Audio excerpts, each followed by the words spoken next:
शुरू करते हैं इकाई 7 जीवों में अनुकूलन। पहला प्रश्न है, राजू ने एक धारा रेखित एवं चिकने शरीर वाले जीव को देखा। उस जीव का वास स्थान क्या है? धारा रेखित तथा जल चिकने शरीर वाला क्या होता है? मछली। मछली का निवास स्थान क्या है? पानी। जलीय पौधा है। आम तो है नहीं, नीम भी नहीं है, स्थलीय है। नागफनी भी स्थलीय है, मरुस्थलीय है बल्कि ये तो। ठीक है, सिंघाड़ा क्या है? जलीय।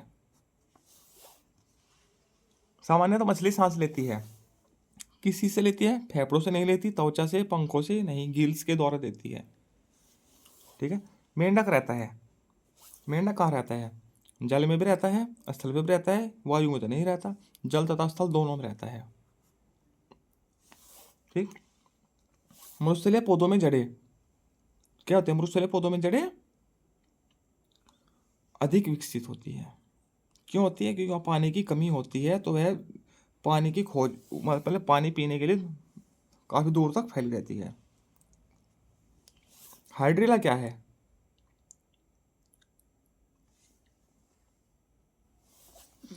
जलीय पौधा ही है हाइड्रिला। ठीक है, आगे चलते हैं। रिक्त स्थानों की पूर्ति कीजिए। ठीक है, मछली जल में घुली ऑक्सीजन को गिल्स के द्वारा ग्रहण करती है। ठीक है, जल और थल दोनों में रहने वाले जंतु को उभयचर कहते हैं। ठीक है, पक्षियों की अस्थियां खोखली होती है और हल्की होती है। ठीक है, हल्की भी लिख सकते हैं, खोखली लिख सकते हैं। ठीक है, निम्नलिखित में सही और गलत का निशान लगाना है। मरुस्थलीय पौधों में जड़ें अल्प विकसित होती है, गलत। अधिक विकसित होती है। ठीक है, नीम, आम, बबूल व अमरूद मरुस्थलीय वृक्ष है, गलत। ठीक है, ये कैसे है? स्थलीय। पक्षियों के अग्रपाद पंखों में रूपांतरित होते हैं, हाँ। ठीक है, जलीय पौधे हल्के एवं स्पंजी होती है, हाँ, क्योंकि वे जल के ऊपर तैरते रहते हैं ना, हल्के होने के कारण ही तैरते रहते हैं। मरुस्थलीय पौधों की पत्तियां मांसल एवं कांटों के रूप में रूपांतरित रहती है, यस। ठीक है, ये भी सही है।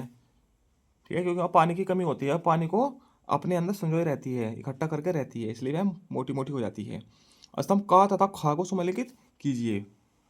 ठीक है, का मछली। मछली क्या है? गिल्स की सहायता से सांस लेती है। ठीक है, मेंढक क्या है? उभयचर। जलकुंभी रह गए, जलकुंभी क्या है? जलीय पौधा। ठीक है, नागफनी क्या है पत्तियां कांटों में परिवर्तित होती है, नागफनी की। ठीक है, पक्षी क्या है? पक्षी की होती है खोखली अस्थिया, उसकी हड्डी सब खोखली होती है। निम्नलिखित में से जो फीमेल है उसे छाट कर लिखिए। ठीक है, देखो, तोता, कबूतर, कछुआ और गौरैया, ये तीनों तो पक्षी है, और ये क्या है? पशु। ठीक है, ये वैसे देख सकते हैं, ये तीनों वायवीय है, और ये क्या है? स्थलीय। स्थलीय और जलीय दोनों हैं, स्थल पे भी रहता है, जल में भी रहता है। ठीक, गाय, बैल, बकरी और ऊंट, ये तीनों क्या है? स्थलीय, और ऊंट क्या है? मरुस्थलीय। तो ऊंट क्या है इसमें? अलग, बेमेल। ठीक, प्रश्न संख्या 6 पर चलते हैं। निम्नलिखित प्रश्नों में अंतर लिखिए। का स्थलीय जीव और उभयचर जीव जंतु। स्थलीय जंतु ये होते हैं जो स्थल पर रहते हैं, तो स्थल में रहने वाले जंतु को स्थलीय जंतु कहते हैं, जैसे गाय, बकरी, कुत्ता, भैंस। ठीक है, सब क्या है? स्थल पर रहने वाले, बिल्ली वगैरह सब। ठीक है, जो जंतु जल तथा स्थल दोनों में रहते हैं, ठीक है, उभयचर कहलाते हैं, जैसे कि मेंढक और कछुआ। ठीक है, दोनों जगह रहते हैं, जल में भी रहते हैं और स्थल पर भी रहते हैं, जमीन पर भी रहते हैं। ठीक, जलीय पौधे तथा मरुस्थलीय पौधे में अंतर बताना है। ठीक है, जड़ जड़ तंत्र अल्प विकसित होता है, मतलब कि जड़ इसकी बहुत छोटी छोटी होती है।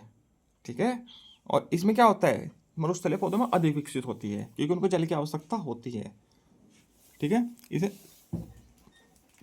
जो जलीय पौधे की पत्ती होती है वो पतली होती है, कटी फटी सी होती है, तथा तैरने की अवस्था में होती है, बहुत हल्की होती है।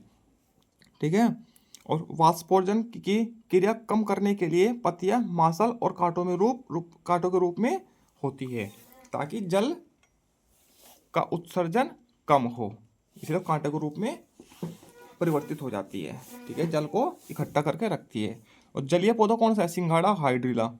ठीक है, कमल। ठीक है, और मरुस्थलीय पौधा क्या है? नागफनी, सतावर वगैरह क्या है? ये मरुस्थलीय पौधे हैं। निम्नलिखित जंतुओं के प्रकार के अनुसार उनके नाम लिखने हैं। ठीक है। मरुस्थलीय जंतु बताने हैं, स्थलीय, वायवीय और जलीय। मरुस्थल जंतु कौन से है? ऊंट, छिपकली, बिच्छू, लोमड़ी, हिरन, ये कहाँ रहते हैं? मरुस्थल में। और स्थलीय क्या है? गाय, कुत्ता, बकरी, बिल्ली, मुर्गी, ये कहाँ पे रहते हैं? स्थल पे, जमीन पर। ठीक है, जमीन को तो ये भी रहते हैं जहाँ पानी की कमी होती है वहां पे रहते हैं ये वाले। ठीक है। वायवीय जंतु जो वायु में उड़ते हैं, तोता, कबूतर, गौरैया और कोयल। और जलीय जंतु कौन से हो गए? ठीक है, मेंढक, मछली, व्हेल मछली, ठीक है, मगरमच्छ, ये कैसे हो गए? जलीय जंतु। ठीक। प्रश्न के उत्तर एक शब्द में लिखने हैं। ठीक है। पक्षियों के पंख किस अंग में रूपांतरित होते हैं? अग्रपाद में। ठीक है, अगले पैरों में रूपांतरित हो जाते हैं।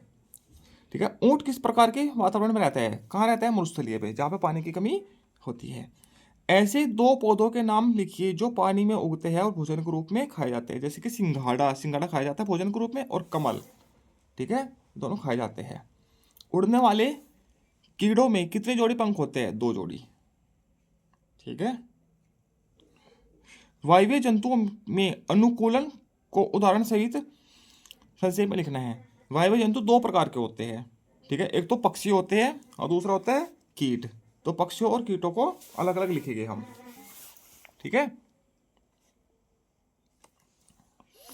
यह वायवीय जंतु पक्षियों के बारे में। के शरीर का आकार नौकाकार तथा धारा रेखीय होता है।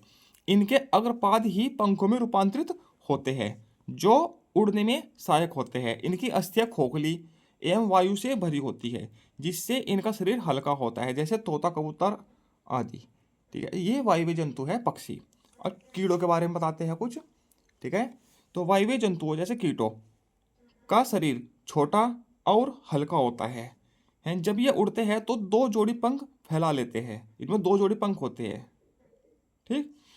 इनके शरीरों में है शरीर में श्वास रंध्र होते हैं जिससे शरीर में हवा भरती और निकलती है। इसी कारण इनका शरीर हल्का हो जाता है, जैसे कि तितली, मधुमक्खी और मच्छर। ठीक है, और भी है बहुत से। ठीक है, इसी के साथ इकाई 7 पूरी होती है। सभी को जय श्री राम। हमारे चैनल को सब्सक्राइब कर लेना। ठीक है जी, आगे चलते हैं इकाई 8 पर।